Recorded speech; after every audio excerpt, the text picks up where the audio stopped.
contribuer à améliorer les conditions de logement et d'habitat des Yvelinois. C'est l'une des missions de l'ADIL 78, l'agence départementale d'information sur le logement des Yvelines. Pour en parler ce soir dans le MAG sur Sensation, Alexandra Rossetti, bonsoir. Bonsoir. Alors vous êtes présidente de l'ADIL, mais également conseillère départementale déléguée au logement, vice-présidente déléguée à l'aménagement de la communauté d'agglomération de Saint-Quentin en Yvelines, et enfin maire de Voisins-le-Bretonneux. Alors ensemble, on va d'abord essayer d'en savoir un peu plus sur l'ADIL qui a été créée en 2007 à l'initiative du département et de l'État. Mais quelles sont les missions principales ? Il y en a 3. Hein. Voilà, c'est ça. Donc l'ADIL appartient à un réseau national qui est l'ANIL et il a pour mission d'informer gratuitement et surtout de manière neutre tous les usagers sur leurs droits et leurs obligations. Je dis bien tous les usagers, c'est-à-dire aussi bien les locataires que les propriétaires. On doit les adapter on doit les renseigner sur leurs solutions de logement et puis surtout sur les conditions d'accès au parc locatif et enfin sur tous les aspects juridiques et financiers de leur projet d'accession à la propriété. Donc il y a 3 axes. D'abord, délivrer des conseils juridiques, fiscaux et financiers sur les questions du logement et de l'habitat. Il faut savoir qu'entre 2007 et 2017, pour vous donner un exemple, les juristes de l'ADIL ont conseillé un peu plus de 108 520 ménages, pour vous donner un Yvelinois. Voilà. Ils assurent également des permanences hebdomadaires dans 21 communes du département des Yvelines, en plus de Versailles, et dont 4 à Saint-Quentin en Yvelines. Le deuxième axe, c'est former et sensibiliser les élus yvelinois et leurs agents, les professionnels, les partenaires du secteur de l'habitat, ainsi que les travailleurs sociaux. Donc il y a toute une formation, je dirais même juridique pour ces partenaires. Et puis le troisième axe, c'est l'observation des pratiques des ménages et les données statistiques sur l'habitat et les marchés du logement yvelinois. Et donc ça permet d'aider les collectivités locales, de contribuer à une meilleure compréhension, je dirais, pour les élus, de tous les mécanismes complexes du logement, et puis qu'ils aient une vraie vision de ce qui se passe sur leur territoire. Alors, vous avez récemment publié le portrait du logement des Yvelines et de ses territoires en 2018. Alors, on va découvrir les enseignements qu'il faut retenir. Et d'abord, une croissance démographique moins soutenue qu'à l'échelle francilienne en raison d'un déficit migratoire plus marqué, c'est ça ? Oui, c'est vrai qu'il y a de plus en plus de personnes qui ont besoin de logement.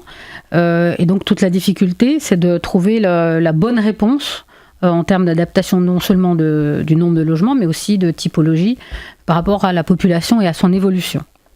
Alors, il y a un poids croissant des plus de 60 ans. Le vieillissement de la population, il croît en France et dans la région francilienne.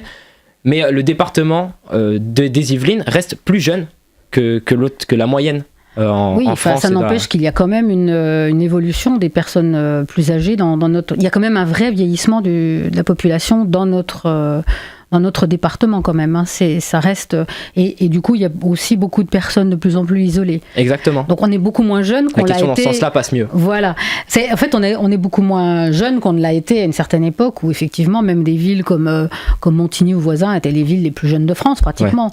Là, aujourd'hui, on constate un net vieillissement de la population. Et donc, du coup, des besoins en logement qui évoluent, qui changent.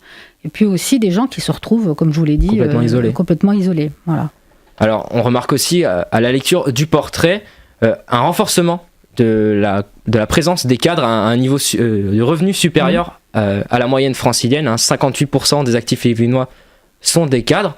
Alors, est-ce que vous pouvez nous en dire un petit mot là-dessus ? C'est un fait qu'effectivement, c'est un département qui a une typologie un peu particulière en termes de catégories socio-professionnelles. Et selon les endroits du département, j'ai envie de dire, il y a plus de cadres qui viennent s'installer parce que aussi il y a une vraie qualité de vie. Alors ça peut être dans le secteur plus rural, parce qu'on a un département assez varié avec un secteur rural et un secteur beaucoup plus urbain, mais aussi dans des zones pavillonnaires qu'on peut trouver dans différentes communes. Alors, est-ce qu'on peut caricaturer alors notre territoire et notre département en disant que c'est un département de personnes âgées et de personnes riches ? Non, c'est un peu caricatural quand même, mais c'est vrai que ces catégories vont se concentrer plus à certains endroits parce qu'il y a une qualité de vie particulière. Après, je trouve que c'est un peu caricatural parce que heureusement qu'on a une grande variété dans la population, beaucoup de diversité. Voilà. Alors un autre constat qu'on fait, c'est le nombre d'actifs qui résident sur le territoire progresse et la majorité des actifs résident et travaillent dans les Yvelines. Alors est-ce que le département est attractif grâce à ça ? Ah oui, c'est un département qui est très attractif de 2 points de vue. D'abord, comme je l'ai dit tout à l'heure, pour le cadre de vie, qui est quand même assez exceptionnel, puisque ce mélange ruralité et zone urbaine est assez fort. Et puis, on a beaucoup d'entreprises dans ce territoire aussi. On a quand même des grands comptes qui sont installés, alors je pense à Saint-Quentin-en-Yvelines en particulier. Et du coup, ça rend effectivement notre territoire attractif pour ça. Voilà. Alors on parlait de logement, donc on notera quand même un développement plus rapide du parc de logement à l'ouest du département avec une augmentation de 11% sur l'ensemble des Yvelines. Alors en 15 ans, on a connu donc une hausse de construction soutenue par des taux de crédit attractifs parce qu'ils sont bas, alors ça aide les gens à mieux s'installer, mieux se loger. Voilà, ça les aide à mieux s'installer, mais toute notre difficulté aujourd'hui, l'enjeu pour finir des Yvelines, c'est d'arriver justement avec une population un peu différente qui arrive ou qui a de nouveaux besoins, c'est d'arriver à répondre à leurs besoins en logement. Parce que d'abord, plus on répondra aux besoins en logement sur place, et plus on évitera les mouvements, ce qu'on appelle les mouvements pendulaires. Donc, par exemple, à Saint-Quentin-en-Yvelines, on s'attache à favoriser le rapprochement habitat-emploi. Et donc, quand il y a des nouvelles constructions, on essaie de s'adapter au maximum aux besoins des salariés du territoire. Alors, les nouvelles constructions, il y a aussi les logements sociaux qui sont obligatoires. Alors, il y a des quotas, c'est ça, à respecter sous peine d'amende Tout à fait, c'est 25% en 2025. Il faut savoir qu'aujourd'hui, une 60aine de communes dans le département sont soumises à des objectifs de rattrapage de logements sociaux. Donc les communes yvelinoises ne sont pas forcément très très bonnes élèves là-dessus. Non, mais c'est une histoire en fait. Et puis, c'est vrai que dans le secteur rural, c'est pas forcément là qu'on va faire le plus de logements sociaux parce qu'il faut des transports. Si les personnes sont dans des logements sociaux, c'est qu'elles n'ont pas nécessairement les moyens d'avoir un véhicule personnel, par exemple. Donc, il faut du transport en commun. Et puis, il y a aussi l'histoire de certaines agglomérations où des communes ont été vues comme des zones plus pavillonnaires, d'autres plus sociales, plus entreprises. Et donc, aujourd'hui, on pâtit un petit peu de cette répartition qui a été prévue il y a une quarantaine d'années. Donc, est-ce qu'on peut dire que l'offre de logement dans le département, est-ce qu'elle est adaptée aux différents besoins des ménages ? Pas suffisamment. Elle essaie de s'adapter, mais elle n'est pas suffisamment adaptée. Et c'est pour ça que, par exemple, le département a une politique très forte en matière d'aide au logement, parce que, par exemple, il pousse un nouveau produit qu'on appelle le logement locatif intermédiaire, qui est un logement qui est supérieur au logement social, c'est-à-dire qui est hors des seuils du logement social, mais qui en même temps est 10 à 15% moins cher que du locatif privé. Et donc ça peut par exemple répondre à un besoin de salariés, jeunes ou moins jeunes, qui sont en mobilité. Donc qui n'ont pas nécessairement envie de s'installer longtemps sur le territoire, ou bien c'est une façon pour eux de venir tester le territoire, de se dire tiens, est-ce que c'est bien ? Voilà, est-ce que c'est bien ? Est-ce que j'ai envie de rester là, ou est-ce que je veux aller un petit peu plus loin ? Voilà, donc c'est un produit qui aujourd'hui a été identifié par le département, en tout cas comme étant un axe fort et un vrai manque. D'ailleurs, le département consacre 220 millions d'euros à la politique du logement. On l'a dit, c'est une politique forte sur le département sur la période 2015-2025.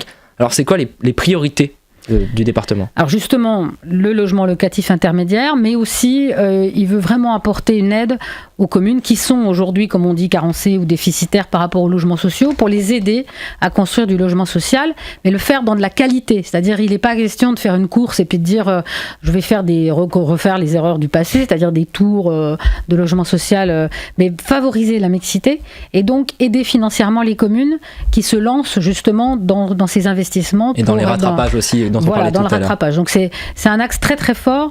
Parce que le département pense qu'il faut favoriser la mixité du logement et pas faire des choses monoblocs, soit du privé, soit du social d'un côté. Que les gens aiment bien en plus. Oui, sans doute, et puis c'est apprendre à vivre ensemble et voilà.